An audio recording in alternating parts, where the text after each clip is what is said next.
Hello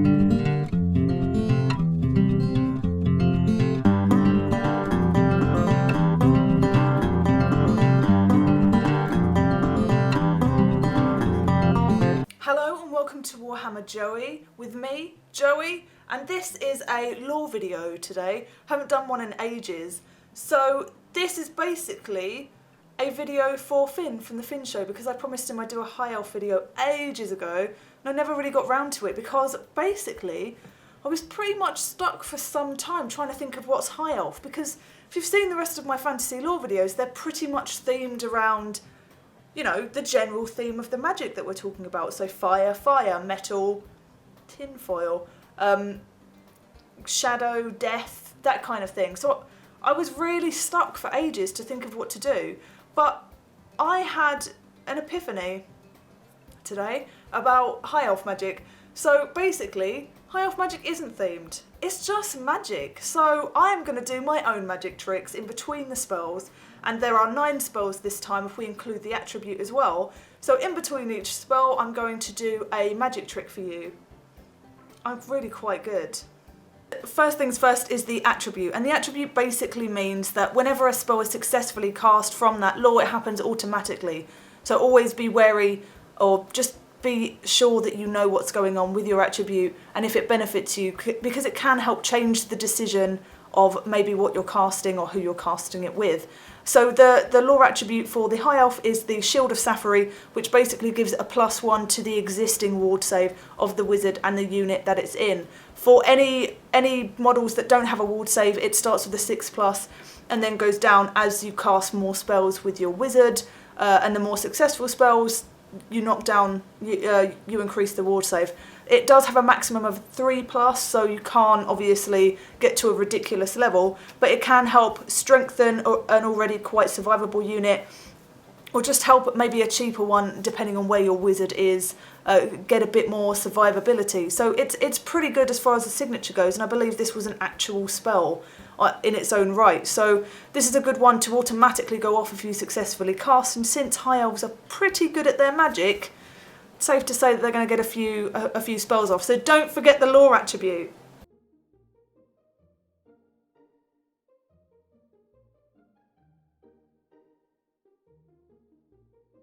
Okay, so unlike other lores that we've been looking at and talked about in the past, the lore of high magic has 2 signature spells, which is quite unusual, and that means that if you have your card, so you've got 4 spells, you can drop any of those down to any of the signatures, basically with no damage. If you get a double 6 or a double 2 or whatever, any double numbers, you can choose one of the spells and take the other, but pretty much you can drop anything down to a signature spell. So the first one is Drain Magic.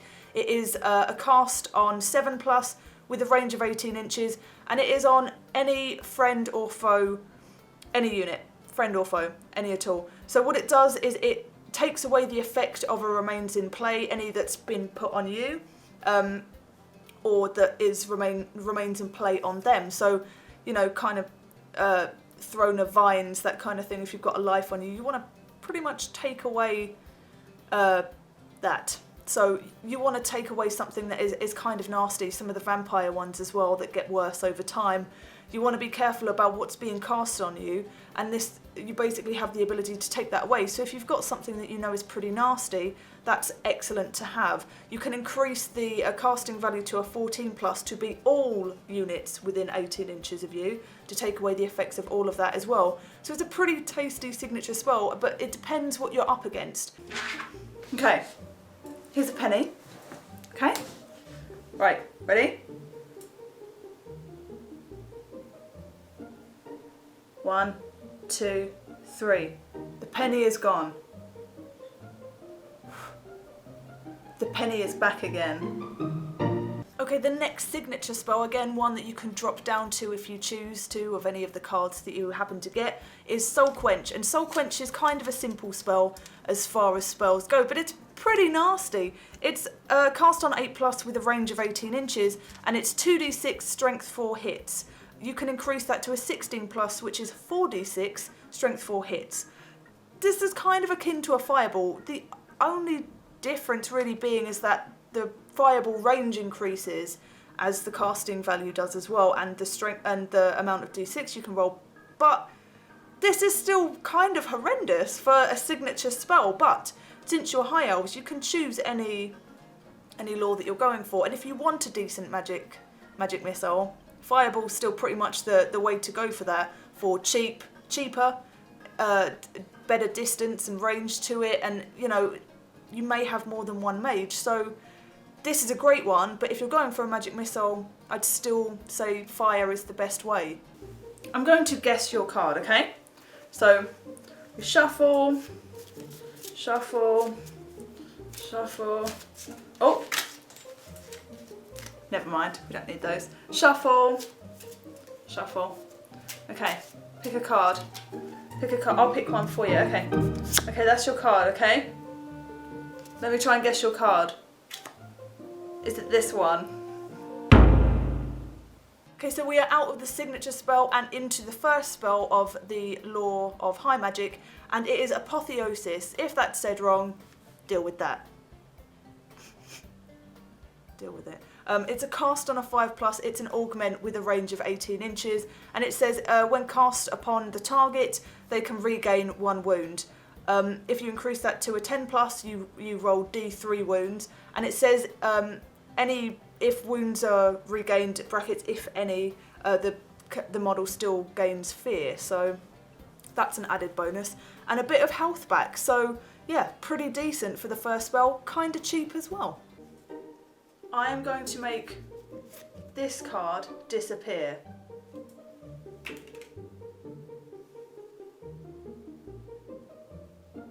The next spell is Hand of Glory. It's an augment with a cast on 5+ and a range of 18 inches, and it allows you to, on a roll of a d3, increase your weapon skill, ballistic skill, initiative and movement. If you increase the casting value to a 10+, you can boost up all of these, every one of them, with a d3, and it adds, don't roll a separate dice for each spell, just roll a d3 and apply it to all of them. That's kind of decent. Weapon skill and ballistic skill, initiative and movement. D3 is not massive, but for a second spell and a cast on 5+, a bit of increasing, not that you really need initiative too much, but you know, it's still helpful to have in some aspects. So for cheapness, for a bit of boosting, maybe in something specific, it can help you out somehow.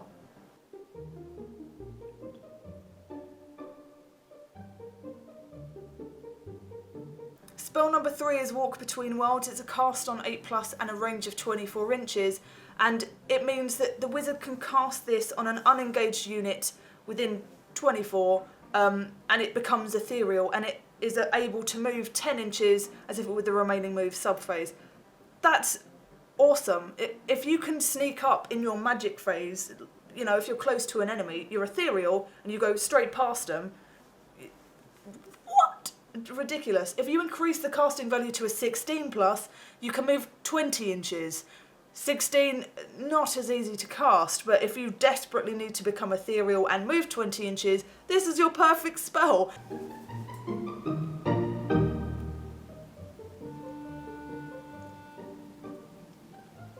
Okay, the next spell number 4 is Tempest. It's a cast on 12+, and you get the large template and you place it anywhere within 30 inches of your wizard. You then scatters d6, I've got to get this right, scatters d6, and any models under that template are hit with a strength 3 hit. Any models with the fly special rule are hit with a strength 4 hit. Okay, so in addition to this, if a unit suffers any unsaved wounds from this spell, there is a -1 modifier to all to hit rolls, both shooting and close combat. Until the start of the caster's next magic phase, and it adds shooting attacks that do not use ballistic skill must roll a 4+ on a d6 before firing, or the shots are lost. Excuse me for reading that one, that was a little bit of a bleh. I've tried like 6 takes of that, and one bit I always got something wrong, so I thought it's best to get the facts out. But that's horrible for basically being a direct damage spell, which is, there's a lot of decent stuff about this. The range, 12+ is a little bit pricey, where it's only a strength 3. That might be a little bit of a But the fact that if there's any unsaved wounds, then it's -1 to both shooting and combat. to hit rolls. Nasty. So this is a pretty like alright one. It's a general. There's nothing too specific about this. So yeah, I like it. I think it's kind of cruel. I'm going to disappear.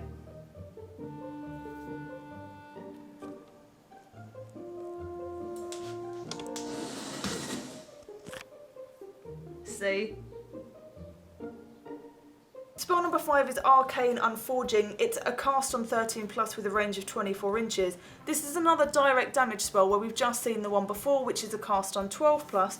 So, but this one works kind of differently, and it's a little bit complex with quite a large paragraph. So I'm going to have to read this one to get everything out properly. But what it does is a spell with a range of 24 inches that targets a single enemy model, even a character in a unit. Is important to know. The target suffers a single wound on a dice roll greater than or equal to the model's unmodified armor save. So whatever it is in their book, that's that, not what they have done to it via items or whatever. So unmodified armor save. Models without armor save cannot be wounded by this spell. Don't bother on anything wood elfy or anything really squishy. It does nothing. So make sure you're using something quite heavily armoured. Empire. So no armor saves are permitted against a wound caused by this spell. Also nice.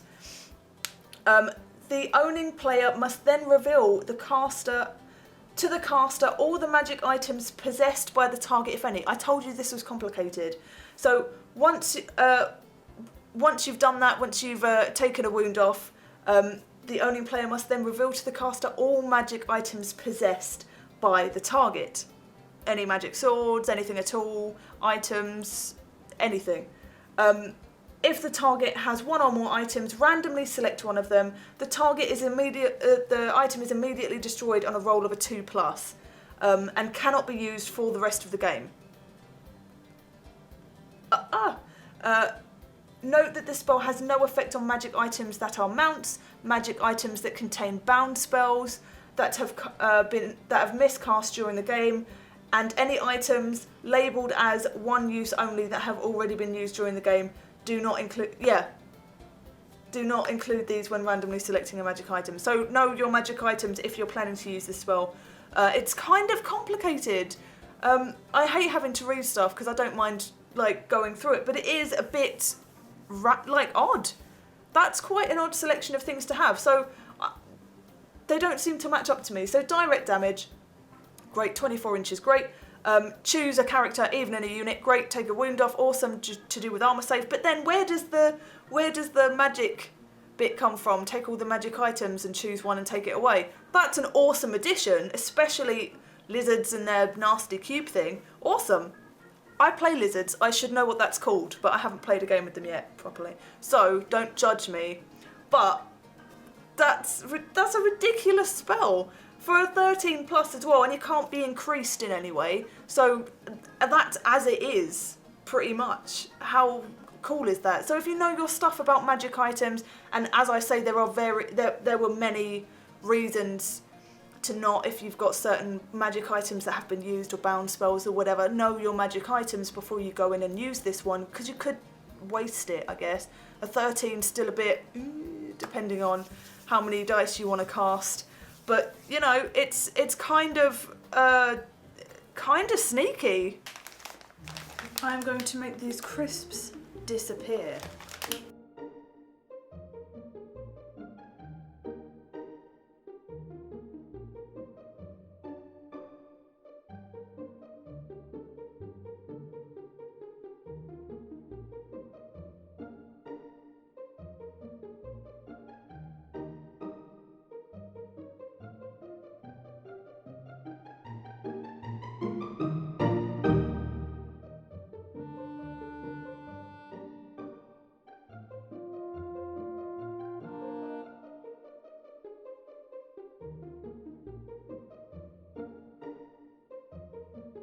Okay, the final spell number 6, is Fiery Convocation and a cast on 19+.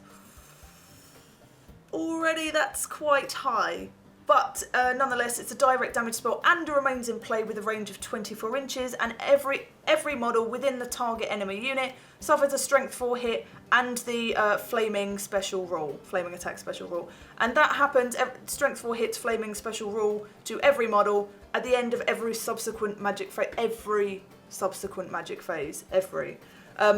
That's horrible. Horrible. However, this to me seems like a little bit of a tactical spell in the sense that it costs a lot to cast. You will probably miscast, maybe, depending. But it also costs a lot to dispel.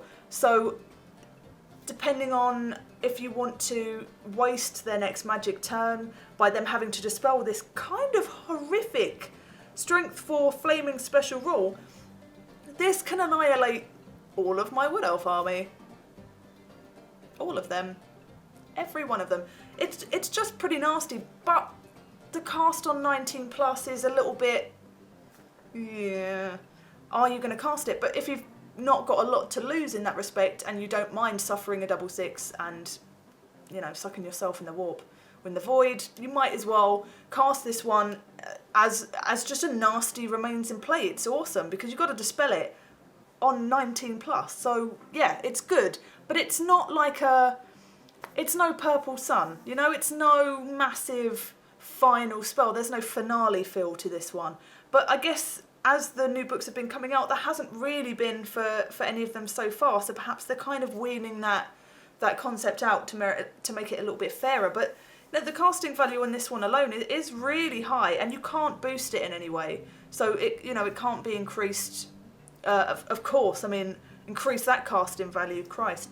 But all in all, with 2 signature spells being a massive saving grace, some very decent augments and direct damage spells, the lore of high magic is awesome. And I really think that it's a decent one to go for, but considering high elves can take any lore, pretty much, there are some things that I would definitely use, you know, like the fireball example that I gave. That's a bit better than the direct damage that they've got here, but that's not a bad one. They've got some pretty decent spells going on. So yeah, I'd say it's really cool and definitely one to try out. I'm kind of interested to see how the final spell would work and all the ways it could go wrong as well. So yes, that's been my high elf lore for you. And here's one final magic trick. Hey John. Hey, how you doing? So I'm doing a lore video today and I need some help with a magic trick. Okay. Okay, so think of a number. Alright. Is it 28? No.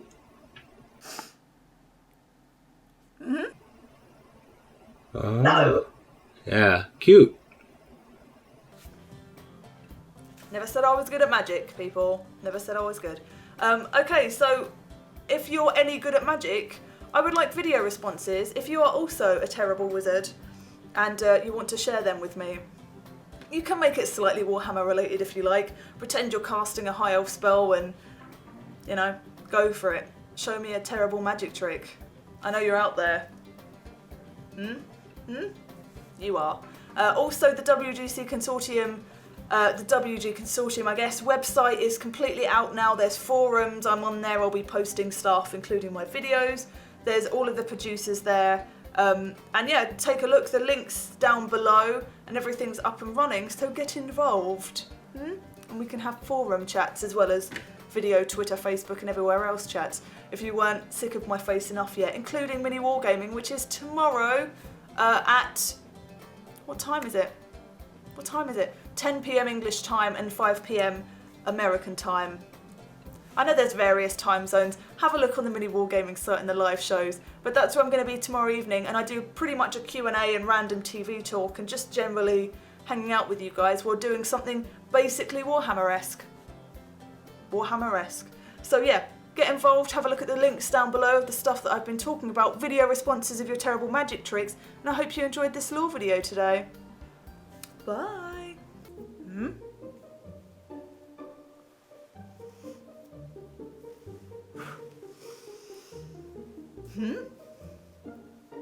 Away. behind your ear? What is that?